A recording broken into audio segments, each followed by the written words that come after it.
Everyone, आज की video में आपसे बात करेंगे हमारे थर्ड सेमेस्टर के जो सिलेबस है उसके बारे में, ठीक है ना। और थर्ड सेमेस्टर का हम एग्ज़ाम भी बता देंगे और थर्ड सेमेस्टर के सब्जेक्ट बता देंगे आपको, ठीक है। और हमारे जो भी बुक्स की बात है वो भी आपको बता दी जाएगी। तो वीडियो को पूरा देखेंगे ताकि आपको सारी चीज़ें अच्छे से समझ में आ जाए, क्योंकि समझने वाली वीडियो है। आपको सब्जेक्ट कौन से पढ़ने हैं ये आपके लिए बहुत ही ज़रूरी है जानना, ठीक है। बाकी सारी बातें आपसे बाद में की जाएगी, पहले आपको सब्जेक्ट बता देते हैं। सबसे मेन चीज़ ये बीए प्रोग्राम का सब्जेक्ट का स्ट्रक्चर है, जो कि फर्स्ट सेमेस्टर आपने कर लिया है, सेकंड भी कर लिया ही है, ठीक है। और अब आ गए आप थर्ड सेमेस्टर में।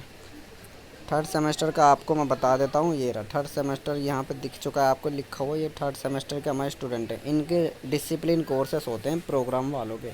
बीए प्रोग्राम के डिसिप्लिन कोर्सेस होते हैं, जैसे कि डिसिप्लिन में इकोनॉमिक्स हो गया, ठीक है, एजुकेशन हो गया, इंग्लिश हो गया, हिंदी हो गया, हिस्ट्री हो गया, मैथमेटिक्स हो गया, एनएचई हो गया, पॉलिटिकल साइंस हो गया, संस्कृत और कॉमर्स, ये सारे सब्जेक्ट हो गए। अब बीए प्रोग्राम वाले जो स्टूडेंट हैं उनके पास इनमें से दो सब्जेक्ट ज़रूर होंगे। जैसे कि मान लीजिए किसी के पास एजुकेशन होगा, ठीक है ना, और दूसरे में ले लिया होगा उन्होंने पॉलिटिकल साइंस। ये रहा पॉलिटिकल साइंस, ठीक है। तो उनने एडमिशन के टाइम में ये दो सब्जेक्ट ले लिए, एजुकेशन ले लिया एक और पॉलिटिकल साइंस ले लिया डिसिप्लिन में अपने एडमिशन के टाइम फर्स्ट सेमेस्टर में। तो अब वो उसके जो है डिसिप्लिन कोर्सेज के 3 साल चलते हैं, ये तीनों ईयर तक चलते हैं। यानी कि जैसे कि मान लीजिए आप फर्स्ट में, सेकंड में, थर्ड में, फोर्थ में, फिफ्थ में, सिक्स्थ में, ठीक है ना। तो फर्स्ट में आपका डिसिप्लिन में वो सेम रहेंगे, सभी में सेम रहेंगे, ठीक है ना। बस फर्स्ट सेमेस्टर के अलग बुक हो गए, सेकंड सेमेस्टर के अलग, थर्ड के अलग, फोर्थ के अलग, फिफ्थ के अलग, सिक्स्थ के अलग। मतलब बुक ही इनकी इंक्रीज़ होगी, बुक के जो चैप्टर्स है वो ही बढ़ेंगे, बाकी सब्जेक्ट आपके ये दोनों ही रहेंगे जो भी आपने लिया होगा। इंग्लिश भी हो सकता है इसमें, पॉलिटिकल साइंस भी, और एजुकेशन इंग्लिश भी हो सकता है, इकोनॉमिक्स पॉलिटिकल साइंस भी हो सकता है, हिस्ट्री पॉलिटिकल साइंस भी हो सकता है। जो भी आपने डिसिप्लिन में दो ले रखे होंगे उसके ऊपर सब्जेक्ट के पास में कहीं ना कहीं आपका एडमिट कार्ड होगा ना, तो एडमिट कार्ड में भी लिखा हुआ होगा वहाँ पे डिसिप्लिन कोर्सेज। तो वो दो तीनों साल चलेंगे, तो वो आपको टेंशन नहीं लेनी है कि ये चेंज होंगे, ये चेंज नहीं होंगे, ठीक है। अब मान लीजिए किसी ने यहाँ पे हमारे स्टूडेंट ने पॉलिटिकल ले रखी है, तो अब उसे पॉलिटिकल जो पढ़नी है थर्ड सेमेस्टर की, उसका नाम ये है। जैसे कि यहाँ पे पॉलिटिकल लिखा है, उसका नाम ये वाला है, कॉम्परेटिव गवर्नमेंट्स एंड पॉलिटिक्स, ठीक है। और संस्कृत ले रखी है तो उसका संस्कृत ड्रामा है, ठीक है ना। और यहाँ पे पूरा नाम लिखा हुआ है इनके बराबर में, तो इसी को देख के आप आराम से अपनी बुक डाउनलोड कर लेंगे। बाद में आपको बताया जाएगा कैसे डाउनलोड करना है। तो यहाँ पे ये चीज़ बीए प्रोग्राम वाले ध्यान रखें। बात करते हैं अब एससीई कोर्सेज़ की। पहले आपका एईसीसी कोर्सेस होता था, ठीक है ना, एईसीसी, ठीक है, जिसमें आपने फर्स्ट सेमेस्टर में ईवीएस पढ़ी होगी तो सेकंड सेमेस्टर में आपको हिंदी इंग्लिश मिली होगी। और अगर आपने फर्स्ट सेमेस्टर में हिंदी इंग्लिश पढ़ी होगी तो सेकंड सेमेस्टर में आपको जो भी है ईवीएस मिली होगी। ऐसे यहाँ पे नहीं है, यहाँ पे आपका चेंज कर दिया है स्किल इन्हांसमेंट कोर्स। पहले एईसीसी था, अब एसईसी हो गया, ठीक है। अब एससी कोर्सेज में आपको इकोनॉमिक्स, ठीक है, एजुकेशन, इंग्लिश, हिस्ट्री, संस्कृत और कॉमर्स, जो भी है ये सब्जेक्ट आपको देखने को मिलेंगे। तो इनमें से आपको जो आपको कंफर्टेबल लगता है, जो आपको पढ़ने लायक लगता है वो आप ले सकते हो, ठीक है ना। कोई दिक्कत नहीं, ये आपकी चॉइस पे डिपेंड करता है। एमआईएल कोर्सेज की बात करते हैं, है ना। अब एमआईएल में जो है तो सबसे पहले तो बात करेंगे आपसे इंग्लिश की। यहाँ पे अगर आपने ट्वेल्थ क्लास में 80% से ऊपर लाए हो तो इंग्लिश लिटरेचर मिलेगी, यानी इंग्लिश थ्रो लिटरेचर, ठीक है ना। अगर आप ट्वेल्थ में 60 और 80 के बीच में लाए हो तो आपको इंग्लिश फ्लुएंसी मिलेगी। और अगर आप ट्वेल्थ में 60% तक लिया है तो इंग्लिश प्रोफेंसी आपकी, ठीक है। ऐसे ही बात करते हैं, फिर नीचे आते हैं पास वाले लेवल की जो होती है। अगर आपने 10th पास कर रखी है, कोई परसेंटेज वाले नहीं चाहिए, तो आपको इंग्लिश फ्लुएंसी।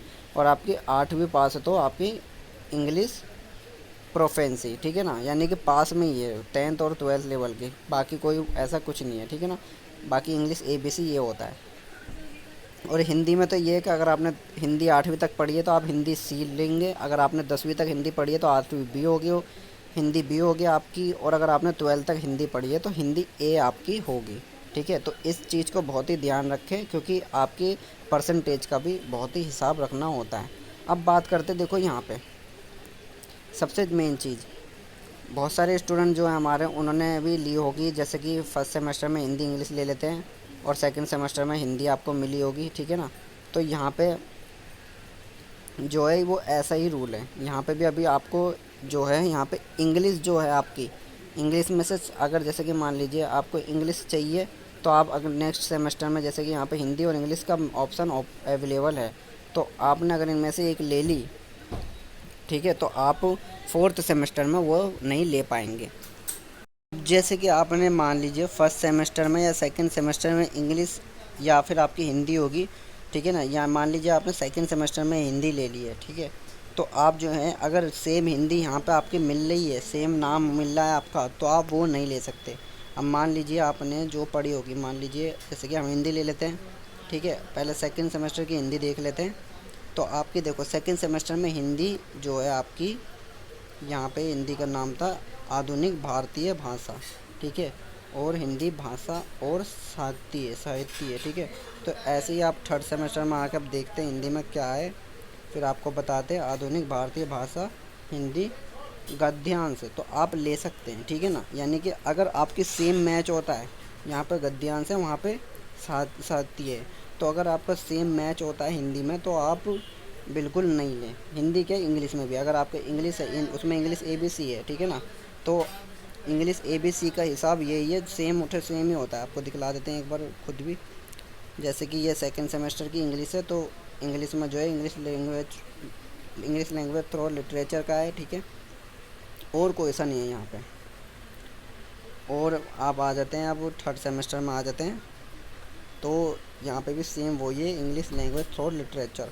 तो यहाँ यानी कि आपको यहाँ पे अब हिंदी मिलेगी, ठीक है, यहाँ पे आपको हिंदी मोस्टली मिल सकती है अगर किसी स्टूडेंट ने इंग्लिश नहीं ली हो सेकंड सेमेस्टर में या फर्स्ट सेमेस्टर में, ठीक है, और फर्स्ट या सेकंड सेमेस्टर में इंग्लिश हिंदी जो भी है उसने पढ़ी होगी, ठीक है, लेकिन वो सेम ना पढ़े, बस थर्ड सेमेस्टर में सेम सेलेक्ट ना करें।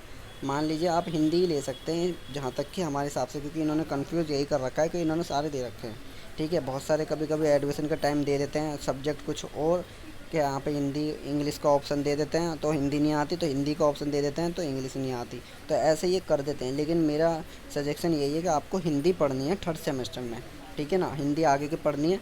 फिर आपको एक बार फोर्थ में भी दिखला देते हैं। फोर्थ में जो है आपका सेम वही है प्रोसेस, और आपको फोर्थ में भी हिंदी आपको चेंज मिलेगी यहाँ पे। नहीं, फोर्थ में देखो चेंज नहीं है, फोर्थ में हिंदी आधुनिक भारतीय भाषा हिंदी गद्या उद्धव और विकास वाली हिंदी है। और यहाँ पे देखते हैं एक बार, जो भी है बहुत ही कन्फ्यूज़न की चीज़ होती है, इसलिए मैं आपको बोल रहा हूँ अच्छे से समझ जाइए। तो यहाँ पे हमने चेक कर लिया। अब यहाँ पे आपको बता दो, तो देखो जो आपकी हिंदी थर्ड सेमेस्टर में आधुनिक भारतीय वाली वो ही फोर्थ सेमेस्टर में है, ठीक है ना। तो यानी कि आपको इनमें से एक पढ़ना होगा। अब मैं बता देता हूँ आपको, देखो थर्ड सेमेस्टर में आपको हिंदी मिल सकती है, ठीक है, और फोर्थ सेमेस्टर में आपको जो है इंग्लिश मिल सकती है यहाँ पे, ठीक है ना। तो यहाँ पे आप पे डिपेंड करता है अब कि आप अगर देखो जो मैच होता है आपके प्रीवियस सेमेस्टर जो थे उसके अकॉर्डिंग मैच होता है सब्जेक्ट कोड वर्ड, तो बिल्कुल मत लेना आप। और अगर मैच नहीं होता है हिंदी इंग्लिश में तो ले सकते हो, ठीक है ना। बाकी आपको थर्ड सेमेस्टर में क्या पढ़ना है, यहाँ पे आपके सामने ऑप्शन दे रखा है, इंग्लिश का भी ऑप्शन इन्होंने दे रखा है और हिंदी का भी दे रखा है आपको ऑप्शन। अब आप अगर इसमें थर्ड सेमेस्टर में हिंदी लेते हैं तो आप फोर्थ सेमेस्टर में इंग्लिश लेंगे, और अगर आप थर्ड सेमेस्टर में इंग्लिश लेते हैं तो फोर्थ सेमेस्टर में हिंदी लेंगे, तो ये वाला इधर रूल चलेगा, ठीक है ना। तो आप पे डिपेंड करता है। और फिर एक और बात आती है, जिन स्टूडेंट ने यहाँ पे नीचे आएंगे तो इन लियो सब्जेक्ट भी आता है MIL में, जिन स्टूडेंट ने कोई भी लैंग्वेज कोर्सेस नहीं पढ़ा था फर्स्ट सेमेस्टर में सेकंड सेमेस्टर में, उन्होंने तो पढ़ा मतलब कर लिया था, लेकिन 8वीं में और 10वीं में और 12वीं में कोई भी लैंग्वेज सब्जेक्ट नहीं पढ़ा, हिंदी हो गया, इंग्लिश हो गया, पंजाबी हो गया, तमिल हो गया, उर्दू हो गया, कुछ भी लैंग्वेज उन्होंने नहीं पढ़ी, ठीक है, तो वो यहाँ पे इन लियो सब्जेक्ट को सिलेक्ट करेंगे, इकोनॉमिक्स जिसमें आता है और पॉलिटिकल साइंस जिसमें आता है, ठीक है। तो यहाँ पे ये बात है आपके सामने क्लियर है। देखो बहुत ही इंपॉर्टेंट चीज़ें होती हैं समझाने के लिए, इसलिए आपको डिटेल में समझाया जा रहा है। तो यहाँ पे बीकॉम कोर्सेज़ की आपके सामने बात रखते हैं। बीकॉम कोर्सेज़ का बहुत सिंपल है, ठीक है। बीकॉम कोर्सेज़ का जो थर्ड सेमेस्टर में आपको पढ़ना है वो आपको मैं बता देता हूँ। सेम देखो डिसिप्लिन का जो है इनका जो है कोर कोर्स कहलाया जाता है, जो मैंने डिसिप्लिन का बताया था इनका कोर कोर्स कहलाया जाता है। तो इन कोर कोर्सेज़ में दोनों सब्जेक्ट सेम इनके होंगे, ठीक है। फिर इनका आ जाता है स्किल इन्हांसमेंट कोर्स। तो स्किल इन्हांसमेंट कोर्स में से आपको कंप्यूटर में से सिलेक्ट करना है, साइबर क्राइम में से सिलेक्ट करना है। और फिर यहाँ पे आ जाता है MIL कोर्स। तो MIL कोर्स में इनको वही सेम प्रोसेस है, हिंदी लेना है, या फिर इंग्लिश ABC ले लेना है, ठीक है ना। कोई सा भी आपको देखना है अपने 12th के अकॉर्डिंग अपना ले लेना है हिसाब से, ठीक है। और यहाँ पे इन लियो सब्जेक्ट इनके में भी दे रखा है, तो यहाँ पे ये अच्छे से चेक कर लेंगे। अब आते हैं बीकॉम ऑनर्स स्टूडेंट की 3rd सेमेस्टर के, तो इनका सेम ही है बीकॉम का जो भी है। इधर कोर कोर्सेज कहते हैं जिसके इनमें 2 सब्जेक्ट सेम होंगे, ठीक है ना। किसी किसी में 5 होते हैं तो वो अपने हिसाब से देख लेंगे। तो यहाँ पे 2 सब्जेक्ट उनके सेम होंगे। और इसके लिए इन्हायरमेंट कोर्स में आपको 1 2 3 4 में से 5 में से या 6 में से जितनी भी इसमें दे रखे उनमें से एक ले लेना है, ठीक है ना। Sole office offers only e-commerce and personal finance and planning at SR number 1, ठीक है ना। यानी कि सीरियल नंबर 1 है, जो कॉमर्स के जो स्टूडेंट है उनके नहीं है, ठीक है। ई-कॉमर्स पर्सनल फाइनेंस जो भी है, यानी कि आपको एक ले लेना है और अच्छे से आपको चेक कर लेना है। और ये एक नोटिस भी है, अगर आपको लेवल का है तो आप ले सकते हैं फर्स्ट वाला पॉइंट, अदरवाइज सेकंड पॉइंट में से सारे आप चेक कर लीजिए आपको जो भी चाहिए। फिर यहाँ पर आता है आपका जेनरिक इलेक्टिव कोर्स, यानी कि जेनरिक इलेक्टिव कोर्स यहाँ पे कराया जाता है बीकॉम ऑनर्स का। तो यहाँ पे इनको आपको एक ही है, मनी एंड बैंकिंग का आपके सामने ऑप्शन दे रखा है, तो वही सिलेक्ट करेंगे आप।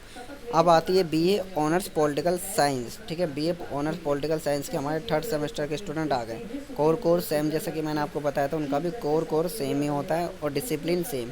ये कोर और डिसिप्लिन में आप बिल्कुल भी कंफ्यूज मत होना, ठीक है ना। ये मेन सब्जेक्ट होते हैं जो कि 3 साल आपके चलेंगे और चेंज बिल्कुल नहीं होते हैं। इनमें से आपके जो भी है, ठीक है, जो आपने एडमिशन टाइम लिए थे आप ले सकते हैं आराम से, ठीक है ना। फिर आती है SC कोर्सेज में, आपका ये सेम रहेगा। SC कोर्सेज में जेनरिक इलेक्टिव में से आपको इन 3-4 में से आपको एक ले लेना है, ठीक है। तो ये इतना सिंपल सा कोर्सेज था इनका। और यहाँ पे लास्ट बात करते हैं आपसे BA इंग्लिश ऑनर्स की।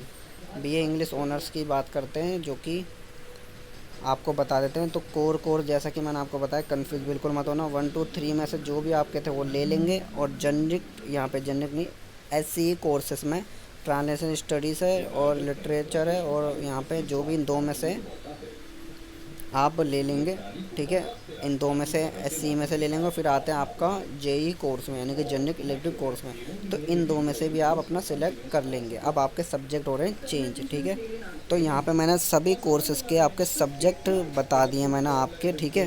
तो आप अच्छे से चेक करेंगे एक बार बिल्कुल अपने जो भी आपके डिटेल्स के हिसाब से।